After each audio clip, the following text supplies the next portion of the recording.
चलिए आज की कहानी एक अलग तरह की कहानी है और पूरी सुनिएगा, बहुत मज़ा आने वाला है। आखिरी तक बने रहिएगा, कुछ नया मिलेगा। गेमिंग मैरी ही, हाँ यही नाम है सुजाता के गेमिंग चैनल का। आज 2 दिन से वो स्ट्रीमिंग पे नहीं जा रही क्योंकि उसकी तबीयत बहुत ख़राब थी। आज वो जिद करके स्ट्रीमिंग पे चली गई। वो नाइट में स्ट्रीम करती थी। आज वो थोड़ा सा अच्छा फील कर रही थी तो उसने सोचा कि चलो स्ट्रीम कर लेती हूँ। उसकी माँ ने उसे आज स्ट्रीम करने के लिए पूरी तरह से मना किया था कि 3 दिन तक तबीयत थोड़ी खराब रहती है, तुम कुछ रुक के फिर कर लेना, लेकिन वो नहीं मानी। सब कुछ ठीक जा रहा था। वो अपनी ऑडियंस से बात कर रही थी और लगातार स्ट्रीमिंग चल रही थी। अचानक करीब 12 बजे के आसपास उसका फोन बंद हो गया और विद इन अ सेकेंड उसका फोन वापस ऑन हो गया। उसे ये सब बहुत अजीब लगा क्योंकि आज से पहले कभी भी ऐसा कुछ नहीं हुआ था। कुछ देर सब ठीक रहा, लेकिन फिर फोन पर अजीब सी आवाजें आने लगी, जैसे बहुत सारे लोग एक साथ जंगली आवाजें कर रहे हों। कई औरतों के चिल्लाने की आवाजें, बहुत सारे ग्रेनेड एक साथ फटने की आवाजें, मानो इतना तेज शोर कि उसके कान के पर्दे फटने लगे। सुजाता ने जल्दी से हेडफोन और फोन अपने से दूर किया और रख दिया। जो कुछ भी हुआ उससे उसे आज भयंकर डर लगा। आखिर ये सब क्या था, क्यों हुआ और कैसे हुआ? काफी देर वो ये सब सोचती रही। अचानक से बाहर से गोलियां चलने और 2 गुटों के बीच में स्क्वाड लड़ाई जैसी आवाजें आने लगी। वो बाहर गई। उसने देखा उसके घर का मेन डोर खुला हुआ है और मेन डोर के बाहर कुछ अजीब सी एक्टिविटीज चल रही हैं।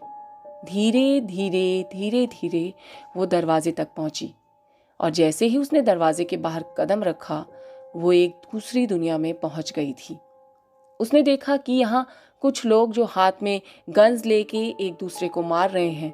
उनकी नज़र अभी तक सुजाता पर नहीं पड़ी थी क्योंकि गेमिंग मैरी ने अपना फेस रिवील नहीं किया था और ये पूरा का पूरा गेम के अंदर का वर्चुअल वर्ल्ड था। उसे कोई पहचानता तो था नहीं, लेकिन एक ग्रुप ने उसे जाने अनजाने दुश्मन मानकर बिना देखे उस पर गोलियां चलानी शुरू कर दी। वो किसी तरह से उन गोलियों से बच के वहां से दूर भागी। सुजाता को समझ में आ गया था कि वो भूल से ही सही लेकिन गेम के अंदर पहुंच चुकी है। अब उसे कुछ समझ नहीं आ रहा था कि वो इस गेम से बाहर कैसे निकले, यहाँ से बचे कैसे। अचानक उसे उसकी माँ की आवाज सुनाई दी, सुजाता उठ जा, स्कूल नहीं जाना, कितना लेट हो गई है आज। लेकिन वो कुछ नहीं कर पा रही थी। उसे गेम में आवाजें तो आ रही थी लेकिन वो कोई रिएक्ट नहीं कर पा रही थी। अब उसे एक आवाज आई, गेम से बाहर जाना है तो जीत कर निकल जाओ। उसे समझ में नहीं आया कि ये किसकी आवाज है, लेकिन ये था कि शायद उसने ये आवाज सुनी हो। इधर उसके घर में सब परेशान होने लगे क्योंकि सुजाता आंखें ही नहीं खोल रही थी। वहां गेम में एक नया स्क्वाड बनकर तैयार हो गया। टीम ए वाले सुजाता को जबरदस्ती अपने स्क्वाड में ले जाने के लिए घसीटने लगे।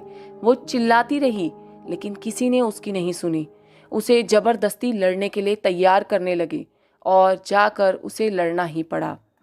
यहाँ अस्पताल के बेड पर वो अजीब तरह से हिल रही थी, कांप रही थी, पर नींद से जाग नहीं रही थी। उसका परिवार उसके लिए बहुत परेशान था। अचानक सुजाता की माँ को लगा कि ये कोई सामान्य बात नहीं है। उसने अपने पति से कहा कि चलो जी, हम गुरुजी के पास चलते हैं, क्या पता गुरुजी के पास इस परेशानी का कोई हल हो। उसके पिताजी ने सुजाता की माँ की बात मान ली और उसकी दादी को हॉस्पिटल में सुजाता के पास छोड़कर सीधा गुरुजी के पास पहुंचे। गुरुजी को सारी बात बताई। तब गुरुजी ने ध्यान लगाकर देखा तो बताया कि सुजाता इस दुनिया और उस दुनिया के बीच कहीं फंस गई है, पर मुझे वो जगह नहीं दिख रही और समझ भी नहीं आ रहा कि ऐसी कौन सी जगह है जहां वो फंस गई है। इधर सुजाता की हालत गेम में खराब हो रही थी। वो लगातार स्क्वाड बना रहे थे और उसे जबरदस्ती घसीट के स्क्वाड में ले जा रहे थे, लेकिन उसे बाहर जाने नहीं दे रहे थे क्योंकि उनका स्क्वाड तीसरी बार हार चुका था। उधर उसके पेरेंट्स उसका फोन चेक करने घर पहुंचे क्योंकि ये सब स्ट्रीमिंग के बाद ही शुरू हुआ था। उन्होंने फ़ोन खोलने की बहुत कोशिश की, लेकिन फ़ोन नहीं खुला क्योंकि पासवर्ड सिर्फ सुजाता को ही पता था। फ़ोन लेकर वो हॉस्पिटल पहुंचे। वहां उन्हें सुजाता का दोस्त धैर्य मिला। उसने पूछा ये सब कैसे हुआ, तो उन्होंने धैर्य को सब कुछ बताया। धैर्य ने सुजाता का फ़ोन मांगा और पासवर्ड डालकर उसे खोल दिया। उसने लास्ट नाइट की स्ट्रीमिंग खोली तो देखा उस स्ट्रीमिंग में सुजाता है और वो एक तरफ गिरी हुई है। अब उसे लगा कि अगर सुजाता को बचाना है तो फ़ोन में जाना होगा।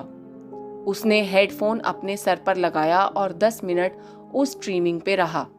इसके बाद पिछली रात को जो कुछ भी घटा वो सब फिर से होने लगा। वो गेम में पहुंच गया।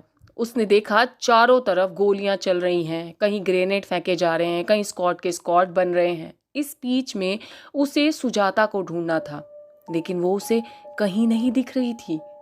कुछ देर गोलियां ग्रेनेड से बचते बचाते इधर उधर घूमते हुए उसे सुजाता दिख गई। उसने सुजाता को उठाया और वापस आने लगा, लेकिन उसे वापस जाने का कोई रास्ता नजर नहीं आया। वो चारों तरफ नजर घुमा के देखने लगा, लेकिन दूर दूर तक उसे कोई रास्ता नजर नहीं आ रहा था। अचानक एक आवाज आई, लड़ो और जीत कर बाहर निकल जाओ। वो समझ गया कि वो और सुजाता दोनों बहुत बड़ी मुसीबत में फंस चुके हैं, लेकिन अब लड़ना जरूरी हो गया था। उसने 3v3 के स्क्वाड के साथ लड़ना शुरू किया। लगातार लोगों की संख्या बढ़ने लगी। 7v7 में भी उनका स्क्वाड जीत गया।